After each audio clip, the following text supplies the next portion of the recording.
தமிழக மக்களே, சென்னையில் வாழும் அனைத்து மக்களும் ஒன்று நினைவில் கொள்ள வேண்டும். 1972 எம்ஜிஆர் அவர்கள் கட்சி ஆரம்பித்து 77 ஆட்சி அமைத்தார். அப்பொழுது சென்னையிலே குடிநீர் பற்றாக்குறை ஏற்பட்டது. அந்த நேரத்தில் அப்பொழுது எம்.டி. ராமராவ் அவர்கள் எம்ஜிஆர் ஆரம்பித்து முதலமைச்சர் ஆகிவிட்டாரே என்று அவர் ஆந்திராவிலே கட்சி ஆரம்பித்து அவர் முதல்வராகிவிட்டார். அதே போல் அமெரிக்காவில் நடிகர் ரீகன் அவர்கள் நம்ம ஏன் கட்சி ஆரம்பிக்கக்கூடாது என்று ஆரம்பித்து அவரும் ஜனாதிபதி ஆகிவிட்டார். அப்பொழுது சென்னையிலே குடிநீர் பற்றாக்குறை ஏற்பட்டது.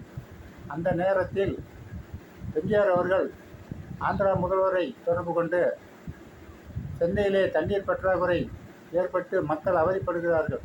அந்த நேரத்தில் எம்.டி. ராமராவ் அவர்கள் உங்களுக்கு இல்லாத தண்ணியா எடுத்துக்கொள்ளுங்கள், ஏற்பாடு செய்யுங்கள் அப்படி என்று சொன்னார். அப்பொழுது பாரத பிரதமர் இந்திரா காந்தி அவர்கள் ஆட்சியில் இருந்தார்.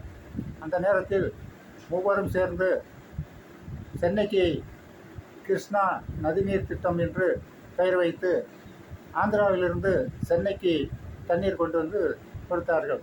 அந்த நேரத்தில் உள்ள குடிநீர் பிரச்சனை தீர்ந்தது.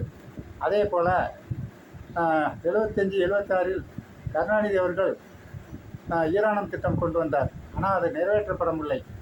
ஆனால் ஜெயலலிதா அவர்கள் ஆட்சி அமைத்தவுடன் அந்த சென்னையிலே தண்ணீர் பற்றாக்குறை மீண்டும் ஏற்பட்ட பொழுது அதே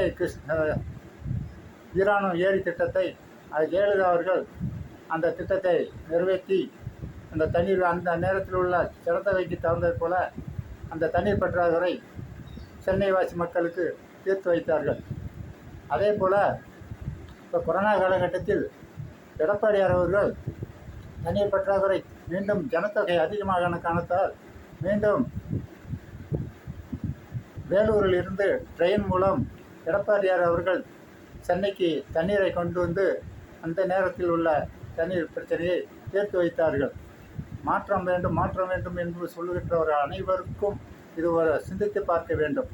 சென்னையிலே இன்றைக்கி தமிழகம் இல்லாமல் அண்டை மாநிலத்திலிருந்தும் மக்கள் தொகை கிட்டத்தட்ட ஒரு தீபாவளிக்கு மக்கள் பொங்கல் வெளியேறுகிறார்கள் என்று சொன்னால் 5 லட்சத்திலிருந்து 10 லட்சம் மக்கள் சென்னையிலிருந்து மற்ற மாநிலத்துக்கும் தமிழ்நாடு ஃபுல்லாக கிராமப்புறங்களுக்கும் சென்று வருகிறார்கள்.